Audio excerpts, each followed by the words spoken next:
Bueno, muchísimas gracias. Vamos a continuar con otra presentación. Saben que en el Tony Hoare, ¿lo conocen? ¿Sí? Apellido que suena raro. Uno de los grandes de la informática, de hecho por sus trabajos en lenguajes de programación y por eso mismo ganador de un premio Turing. En el 2009 tuvo que salir públicamente a pedir disculpas por un crimen que había cometido, por una atrocidad, por la creación del null. Del null, que todos nosotros hemos padecido y seguramente nos hemos acordado de la madre de Hoare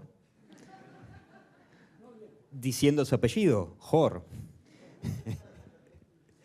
Pero al mismo tiempo, él no solo salía a pedir disculpas, sino que nos dio una gran enseñanza, que es, más allá de los aciertos, errores que uno pueda haber cometido, la reflexión es el único medio por el cual podemos encontrar un mejor camino. Y si hablamos de reflexión, bueno, justamente vamos a oír las reflexiones de un egresado y vamos a recibir al presidente de GeneXus, Nicolás Jodal.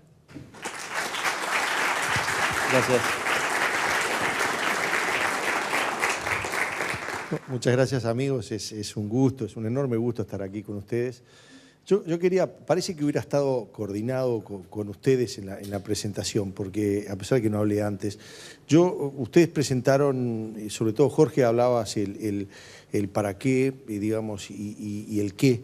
Y yo lo que quiero hablar hoy es la continuación de esa charla, es el cómo. ¿Cómo se dio esa continuación entre lo que uno aprende en el INCO, lo que uno recibió del INCO, cómo se transformó eso después en una industria de software? ¿Cómo pasó? En particular, yo lo único que quiero hablar es cómo pasó en el caso de GeneXus, en el caso particular. Y otra vez, igual que dijo Jorge, estas son opiniones absolutamente personales, no pretendo estar en lo correcto ni nada por el estilo, simplemente quiero contarles la historia de algunas cosas que pasó porque creo que son significativas y creo que nos pueden impactar las cosas que tenemos que hacer para el futuro. Entonces, digamos, mi argumento central es esto, digamos, nosotros conseguimos hacer GeneXus porque tuvimos la formación que recibimos en el INCO. Si no lo hubiéramos tenido esa formación, nosotros no podríamos haber hecho GeneXus. Y no lo estoy diciendo de la forma obvia, como decir, flaco, sí, claro, te enseñaron a programar, digamos, no es eso, sino que algunas cosas bastante más profundas, bastante más sofisticadas que nos permitieron enfrentar la vida o los problemas profesionales de una forma que yo pienso que fueron diferentes al resto de otras formaciones en otros lugares. Así que lo primero que les quiero contar para argumentar eso es qué es GeneXus. Digamos, GeneXus es un generador de código, es un programa que hace programas. En ese sentido, y solo en eso, en un programa que hace programas, hoy es el número 1 a nivel mundial. No hay nadie que tenga una tecnología de generación de código como tenemos nosotros en GeneXus. Para mostrar evidencia de que eso es así, les quiero decir tres cosas. Digamos, la primera es que, bueno, es el único generador de código que se vende en más de 40 países del mundo. Hay algunos otros generadores de código, pero casi nadie lo hace, digamos, abarca ese ramo geográficamente. La segunda, bastante más importante, somos los únicos que somos capaces de generar sistemas se diría misión crítica, pero es crítica para la misión, la traducción correcta. Digamos, sistemas que si el sistema no anda, no funciona en la empresa y que tienen de 50 millones de líneas de código para arriba. Digamos, no hay ningún otro generador en el mundo que haya conseguido generar ese tipo de cosas. Y la tercera es, nadie lo consiguió hacer durante tanto tiempo. Nosotros, desde que empezamos a generar código, generábamos para lenguajes que algunos no existen más, como por ejemplo DBase o Clipper, para lenguajes que siguen existiendo, pero ya no son tan relevantes como COBOL o RPG. Pero también estamos generando hoy para lenguajes nuevos como Swift o Kotlin o cosas por el estilo en mobile. Entonces, lo que conseguimos hacer es, a lo largo del tiempo, mantener vigente ese tipo de cosas. Así que eso es lo que es GeneXus. Lo que les quiero decir es cómo se dio eso, cómo conseguimos y qué relación tiene eso con el INCO. Entonces, lo primero es, que es algo, me parece bastante importante, es Brogan Gonda, que es mi socio y fundador de GeneXus.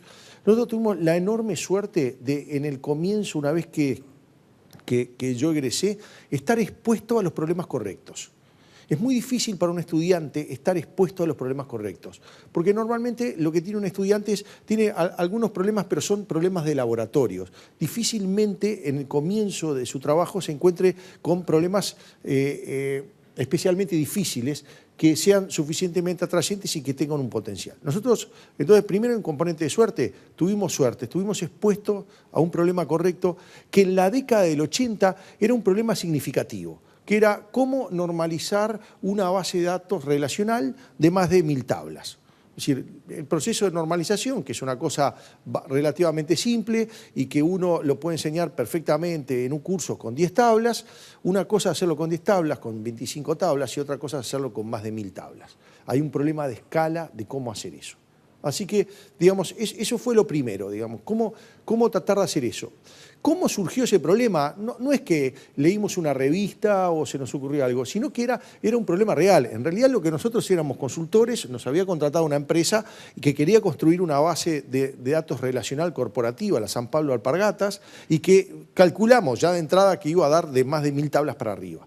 Es decir, que nos encontramos con un hecho real. Encontrarse con casos reales y problemas difíciles es una enorme suerte y es algo que tenemos que tratar de buscar. Eso fue lo primero. Lo segundo, y acá viene lo interesante, es que cuando fuimos a trabajar con Broam, me acuerdo que lo que había era un computador, un mainframe, y que tenía un nuevo lenguaje de programación que se llamaba Ideal. Cuando yo llegué, digamos, toda la gente que estaba ahí, estaba esperando que viniera un instructor de ese lenguaje, Ideal, para explicarle de qué se trataba, cómo era ese. Yo fui el único que dije, no, dame el manual, dame el manual, digamos. Y bueno, y cuando llegó el instructor, yo sabía, digamos, las preguntas que le hice al instructor eran mínimas, digamos, tenía algunas pequeñas dudas, pero sabía mucho más que el resto de mis compañeros. ¿Por qué era eso, digamos? ¿Porque yo era un craquito? No, nada que ver. Simplemente porque era la forma que había sido entrenado en el INCO. Digamos, yo había estado sujeto a una disciplina muy fuerte de tratar en problemas difíciles donde muchas cosas las tenía que resolver por mí mismo y no me estaban dadas. Así que para mí fue natural, yo no hice nada extraordinario. A mí lo que me pareció raro eran los demás que estaban esperando que llegara un instructor. Así que, digamos, ese fue, digamos, otro de los componentes importantes, digamos, el poder, la formación del INCO no es que me enseñó a programar, me enseñó una forma de no tenerle miedo a los problemas difíciles, digamos, y de autodisciplina de poder atacarlos. Y bueno, y ahí más o menos cuando recibí ese lenguaje, estuvimos trabajando con Broam fuera de horario, tratando de cómo hacer el famoso algoritmo de cómo normalizar base de datos relacionales. Y la verdad que estuvimos como 6 meses y no nos funcionó, digamos, nunca, era la época que se imprimían los programas, era una resma de papel el programa, nunca conseguimos hacerlo funcionar, digamos. Y en el momento que habíamos ya desaparecido de eso, diciendo, bueno, esto no lo podemos hacer, no tenemos la capacidad para hacerlo. Alguien vino de casualidad y dice, che, vos que estás en cosas raras, no sé qué, tomá este disquete, dice, este lenguaje te va a interesar. Y el lenguaje, es un lenguaje que tú lo conocés muy bien, era Prolog. Prolog era un lenguaje que yo no conocía, no tenía ni idea, pero no solo no era un lenguaje que yo no conocía, era un paradigma de programación que yo no conocía. Nunca en el INCO nadie me había enseñado ese nuevo paradigma de programación lógica. Sin embargo, lo que hice es exactamente lo mismo que hicimos con el programa anterior. Lo que agarré el libro y vamos a entenderlo. Me pasó una cosa súper interesante porque leí el primer capítulo, me pareció una chotada, leí el segundo capítulo, me pareció notable, leí el tercer capítulo, iba bárbaro. Cuando leí el cuarto me di cuenta que no había entendido ninguno de los otros 3, ¿no? Tuve que volver para atrás. Pero bueno, finalmente lo conseguí entender y una vez que entendí Prolog, conseguimos hacer en menos de 15 días y en 600 líneas de Prolog lo que habíamos tratado de hacer con un lenguaje tradicional, procedural, y que habíamos llevado 6 meses y nunca lo habíamos podido conseguir. Entonces, esa es otra de las cuestiones, digamos, que me parece súper relevante para lo que está pasando, digamos. A veces hay problemas que hay que atacarlos con la herramienta correcta, digamos. Si lo atacamos con la herramienta correcta, tienen una forma muy particular y se nos hacen fácil. Si lo queremos atacar con otras herramientas, no lo vamos a poder atacar. Así que tener la capacidad en la formación de poder aprender herramientas que no me habían sido dadas, para mí fue fundamental.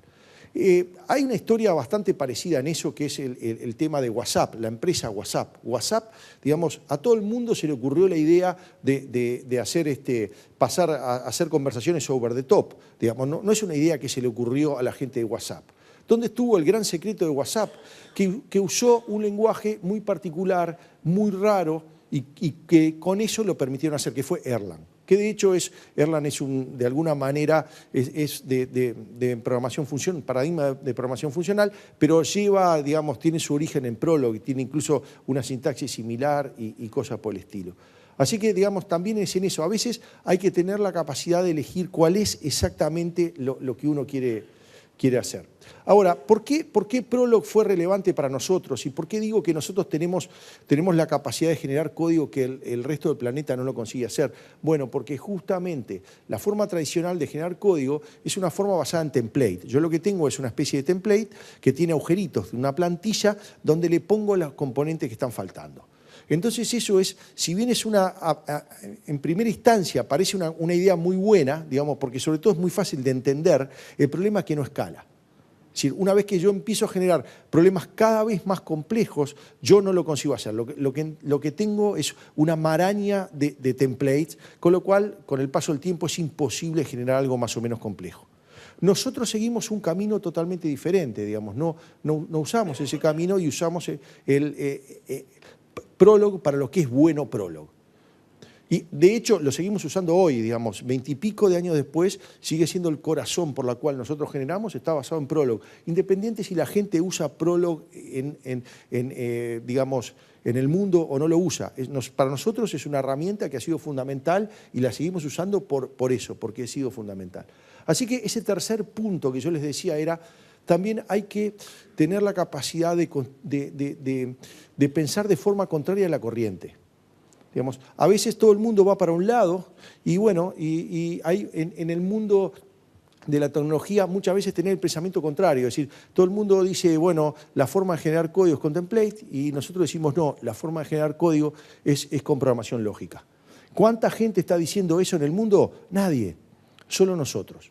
Eso es un poco, ustedes conocen el cuento ese de una persona muy bruta que va por la carretera, ¿no? Y prende la radio de la carretera y dice, cuidado que hay un señor a contramano. Y el tipo dice, uno no, miles, ¿no? Bueno, a veces me siento así, digamos, sí, van todos a contramano, digamos, yo voy bien, están los otros a contramano. Eso es esa forma, esa orientación y esa forma de pensar, yo pienso que en tecnología sigue siendo fundamental. Si uno piensa contra la corriente, la mayor parte de las veces va a estar equivocado, pero las veces que está correcto a lo grande. Digamos, hay una simetría entre estar correcto de un lado y del otro y eso es lo que tenemos que aprovechar. Así que bueno, yo creo que esos componentes, esas cosas fueron los que a nosotros nos permitieron y están, si ustedes quieren, en el origen del INCO y esas fueron las cosas que nos enseñaron a nosotros. No usamos en GeneXus ninguno de los lenguajes que aprendí en el INCO. No sé absolutamente nada de eso. Sin embargo, lo que me enseñó el INCO ha sido fundamental para nosotros y para toda la empresa. Como reflexión final, déjenme decirles una cosa, digamos.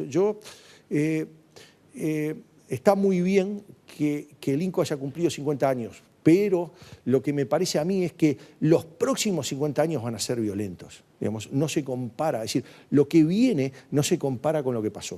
Va a ser mucho más grande y va a ser mucho más importante. ¿Por qué pienso eso? Porque hay un hecho fundamental, que es el software está invadiendo el mundo.